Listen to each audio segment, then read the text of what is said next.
मुझे खुद को ये पता नहीं था कि जिन सौतेली माँ को मैं थोड़ा सा भी पसंद नहीं करता, उन्हीं के साथ मुझे 7 दिनों तक शिमला में मस्ती करने का मौका मिलेगा। मुझे बिल्कुल भी पता नहीं था। लेकिन कहते हैं कि कई बार जो दिल में सोचा भी ना हो वो काम हो जाता है। तो सौतेली माँ मानसी के साथ मुझे 7 दिनों तक शिमला में रहने का मौका मिला था। जी भरकर हमने वहाँ पर मस्ती की थी। मधु लव स्टोरीज चैनल पर ये कहानी आप सुन रहे हो। कहानी है मेरी यानी कि दर्पण की और मेरी सौतेली माँ मानसी की। मेरी सौतेली माँ मानसी काफ़ी ज़्यादा प्यारी हैं, हद से ज़्यादा खूबसूरत भी हैं, लेकिन मैं उन्हें पसंद नहीं करता था। अब इसके पीछे कौन सा कारण था, ये मैं खुद भी नहीं जानता था। मेरी सगी माँ जो कि बचपन में मुझे काफ़ी ज़्यादा प्यार करती थी, उनसे मेरा काफ़ी ज़्यादा प्यार था। एक माँ और बेटे में जो प्यार होना चाहिए, उससे बढ़कर हम दोनों का प्यार था। लेकिन आगे आने वाले समय में बीमारी की वजह से वो इस दुनिया से चली गई थी। हम सबको हमेशा के लिए छोड़कर चली गई थी। पापा और मैं अकेले रह गए थे। हमें काफ़ी दुख हुआ था। मम्मी की याद मुझे सताती थी कि मम्मा आप यहाँ होते कितना अच्छा लगता। लेकिन इन्हीं दिनों पापा ने मुझे पढ़ने के लिए हॉस्टल में भेज दिया और पीछे पापा ने शादी की बात भी शुरू कर दी थी, यानी कि अपनी शादी वो करना चाहते थे। मेरे लिए वो सौतेली माँ को लाना चाहते थे। उन्होंने शादी की मुझसे बात की। वैसे मेरा दिल नहीं था कि पापा दोबारा शादी करें, लेकिन उनकी अपनी इच्छा थी तो उन्होंने शादी कर ही ली। शादी में मैं 2 दिन के लिए आया था, लेकिन मुझे वो ज़रा सी भी अच्छी नहीं लगी। हालांकि वो सुंदर थी, मुझे पता है काफ़ी ज़्यादा सुंदर हैं, और पापा से काफ़ी कम उम्र की थी वो, लेकिन फिर भी मैं उन्हें पसंद नहीं करता था। मैं वापस आ गया था। पापा की शादी हो चुकी थी। वक्त बीतता गया। पापा से मेरी बात होती थी। मैं घर जाता ही नहीं था। लेकिन हमेशा के लिए हॉस्टल में रह भी नहीं सकता था। स्टडी पूरी हो गई, कॉलेज की स्टडी भी पूरी हो चुकी थी। उसके बाद मैं वापस घर आ गया था। उस समय पापा बाहर गए हुए थे। सामने देखा, मेरी सौतेली माँ मानसी थी। हालांकि अब पापा उसे शालू कहकर बुलाते थे, क्योंकि जब मम्मा यहाँ आई थी, यानी कि सौतेली माँ यहाँ पर आई थी, उनका नाम शालू रख दिया गया था। क्योंकि किसी किसी में ऐसा रीति रिवाज होता है कि जब बहू घर आती है तो उसका नाम बदल देते हैं।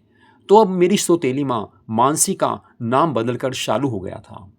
हालांकि जब मैंने उन्हें देखा, उस समय वो ब्यूटीफुल साड़ी में थी और उन्होंने ब्यूटीफुल ब्लाउज भी डाला हुआ था। मैंने पहली बार इतनी सुंदर औरत देखी थी।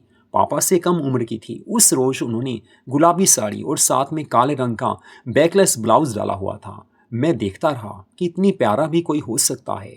फिर मैंने कहा, सच में आज आप प्यारे लग रहे हो। अब मुझे नहीं पता कि मैंने कैसे उन्हें बोल दिया, क्योंकि मैं तो उन्हें पसंद भी नहीं करता था। लेकिन कोई खूबसूरत औरत सामने हो तो दिल की बात जुबान पर आ ही जाती है। उन्होंने मुझे थैंक्स बोला और मेरे बारे में पूछने लगी कि दर्पण बेटा कैसे हो। मैंने कहा मैं ठीक हूँ, आप कैसे हो। बस इतनी बात हुई। उसी के बाद मैं अपने बेडरूम में आ गया था, रेस्ट करने लगा, क्योंकि सफ़र काफ़ी लंबा मैं करके आया था। 2 घंटे मैं सोया रहा। उसके बाद उन्होंने मुझे जगाया और कहा कि दर्पण बेटा चाय पी लो, बिना चाय पिए थकावट उतर भी नहीं सकती। तो मैंने सोचा हाँ चाय तो पीनी है, लेकिन पहले मैं फ्रेश होने चला गया था। नहाकर बाहर आया और हम दोनों चाय पीने लगे। वो मेरी ओर बड़े प्यार से देख रही थी, लेकिन मुझे ना जाने उस रोज क्यों अच्छा लग रहा था, क्योंकि साड़ी में वो काफ़ी ज़्यादा प्यारी लग रही थी। मैं उन दिनों की सोचने लगा जब पापा ने शादी की बात की थी। उस समय मेरे मन में थोड़ी सी भी बात भी नहीं थी कि पापा शादी करें। मैं तो उसके खिलाफ था, लेकिन फिर भी पापा ने शादी की थी। लेकिन मेरे मन में अब दुविधा थी कि मैं उनसे बात करूं या ना करूं, क्योंकि वो मेरी मम्मा तो थी नहीं, सगी माँ तो थी नहीं। सगी मम्मा तो पहले ही छोड़कर चली गई थी। लेकिन ये मेरी उम्र से थोड़ी ज़्यादा उम्र की थी, यानी कि पापा से काफ़ी कम एज की थी। अब मुझे तो ये भी पता नहीं था कि इन्होंने शादी पापा से क्यों की है, क्योंकि इन्हें कोई भी ज़्यादा खूबसूरत लड़का मिल सकता था। इनके हिसाब से, इनकी एज के हिसाब से कोई भी मिल सकता था। मैंने पूछ लिया कि सच बोलिए शालू, आपको मैं दोस्त के हिसाब से पूछ रहा हूँ कि आपने पापा से शादी क्यों की, क्योंकि आपकी एज काफ़ी कम है, आपको तो अच्छा लड़का भी मिल सकता था। तो शालू कहने लगी, देखो बेटा दर्पण, अब कुछ बातें ऐसी होती हैं बताई नहीं जा सकती, लेकिन हर किसी की कोई ना कोई मजबूरी होती है। ये सोच लो कि बस मेरी भी मजबूरी थी, लेकिन फिर भी मैं खुश हूँ, चलो शादी तो हो गई। उन्होंने इससे ज़्यादा मुझे बताया नहीं। फिर मैंने भी ज़्यादा पूछना जरूरी नहीं समझा। रात हो गई थी। उसके बाद वो खाना लेकर आ गई थी। हम दोनों खाना खाने लगे। मैंने पूछा पापा कब आएंगे, तो उन्होंने कहा कि तुम्हारे पापा का मुझे खुद पता नहीं होता कि कब आएंगे, ये तो खुद वो भी नहीं बता सकते।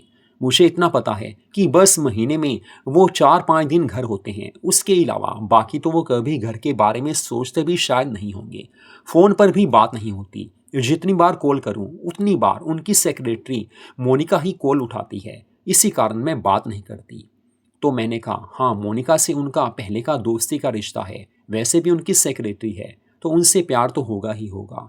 इसके बाद मैं अपने बेडरूम में चला गया था। बातें तो हमारी काफ़ी हो चुकी थी, लेकिन रात को ही मम्मा यानी कि शालू, मेरी सौतेली माँ, मेरे बेडरूम में आई। कहने लगी, नींद आ जाएगी, क्योंकि पहले तो तुम हॉस्टल में रहते थे।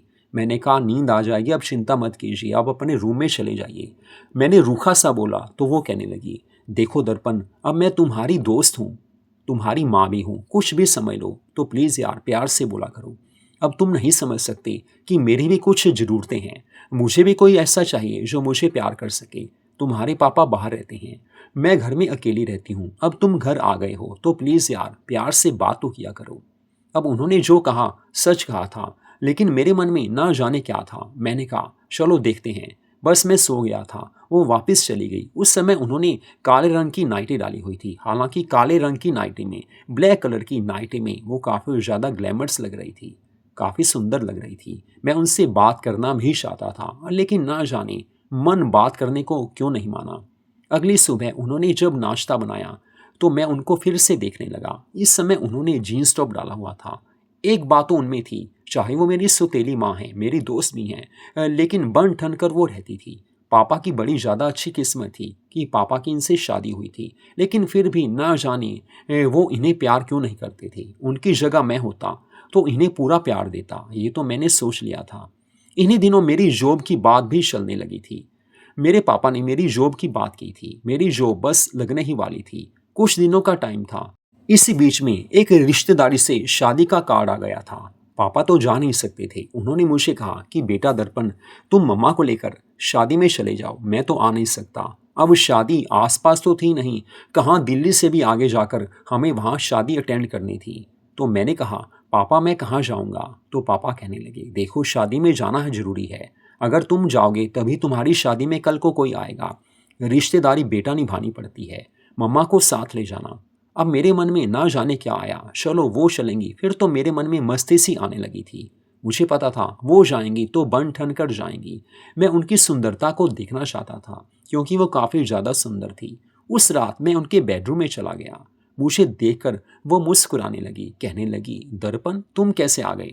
तुम तो मेरे बेडरूम में कभी आते ही नहीं। तो मैंने कहा, बस आज आ ही गया, आपको देखना था, क्योंकि आपसे काफ़ी ज़्यादा प्यार जो हो गया है। वो मुस्कुराकर कहने लगी, वाह बेटा, इतना बड़ा मजाक मेरे से? क्या यार, ऐसा थोड़ी करते हैं। तुम तो मुझे देखना भी पसंद नहीं करती। मन होता है तो बात कर लेती हो, और मन नहीं होता तो देखते भी नहीं हो। तो मैंने उन्हें कहा, नहीं ऐसी कोई बात नहीं है। एक्चुअली में मेरी सगी माँ मुझे इतना प्यार करती थी, मैं उनको भूल भी नहीं पा रहा, तो उनकी जगह मैं आपको रख भी नहीं सकता।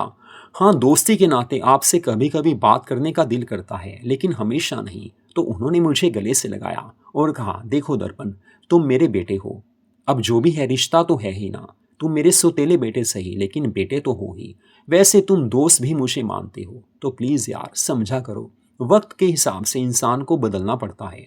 तुम्हारी मम्मा तुम्हें काफ़ी प्यार करती थी, और माँ से बढ़कर कोई हो नहीं सकता, उनकी जगह कोई भी नहीं ले सकता। इसको मेरे से बढ़कर कोई जान नहीं सकता। लेकिन अब जो भी है, मैं तुम्हारे साथ रह रही हूँ, तो प्लीज़ थोड़ा प्यार दिया करो, प्यार से बात किया करो। मैंने कहा, बस उसी लिए आया हूँ। वो मुस्कुराने लगी थी। फिर मैंने कहा, आप चाय लेकर आइए, क्योंकि उस समय हल्की हल्की सर्दी थी। चाय वो लेकर आ गई थी। रात के 11 बजे थे। फिर मैंने उन्हें बोला कि पापा की कॉल आई थी, दिल्ली से आगे किसी शादी में हमें जाना है।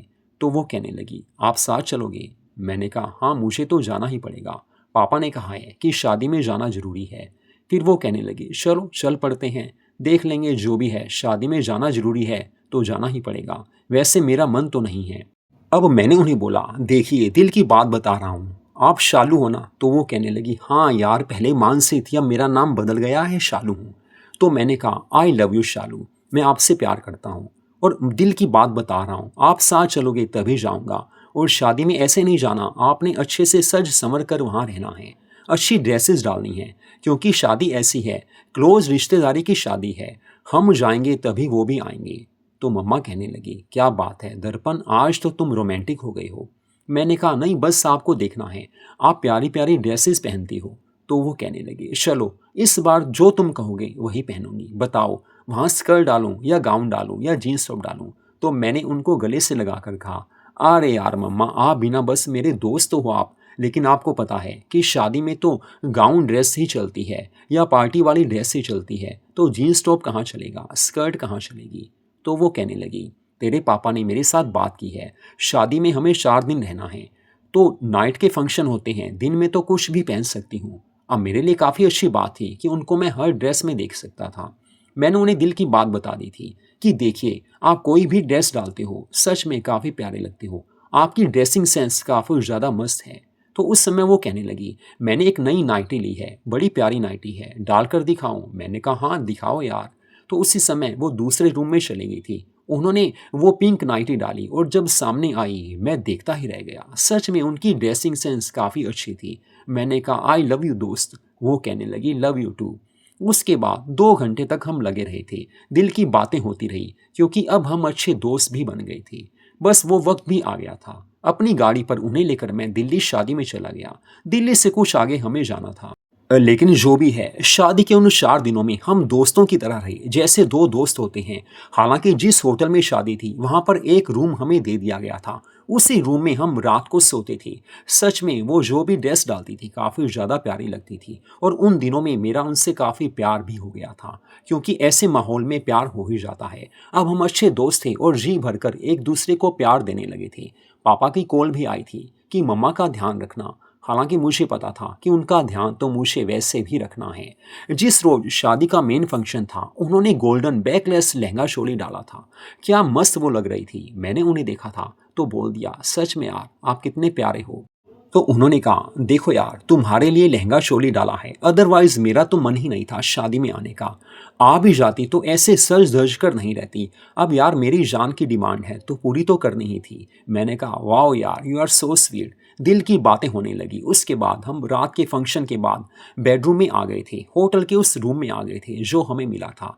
हल्की हल्की सर्दी पड़ रही थी क्योंकि सर्दी की शुरुआत थी, लेकिन उन्होंने मुझे काफ़ी प्यार दिया था। ये रात कैसे बीती पता ही नहीं चला। प्यार भरी रात जब हमारे सामने हो पता ही नहीं चलता। प्यार तो दोनों ओर से होना ही चाहिए। उसके बाद जब हम वापस आने लगे तो उन्होंने गाड़ी में ही मेरे साथ बात की कि देखो यार मुझे शिमला चलना है, चलोगे। तो मैंने कहा, क्यों नहीं, शिमला तो यार ज़रूर जाएंगे, आपके साथ कहीं भी चलूँगा। अब तो मना करने की बात ही नहीं हो सकती। वो मुस्कुराकर कहने लगी, अच्छा जी आप काफ़ी ज़्यादा रोमांटिक हो गए हैं। चलो अच्छी बात है, रोमांटिक होना चाहिए, ज़िंदगी में तभी खुशी मिलती है। उनकी मस्त अदाओं का मैं दीवाना सा हो रहा था।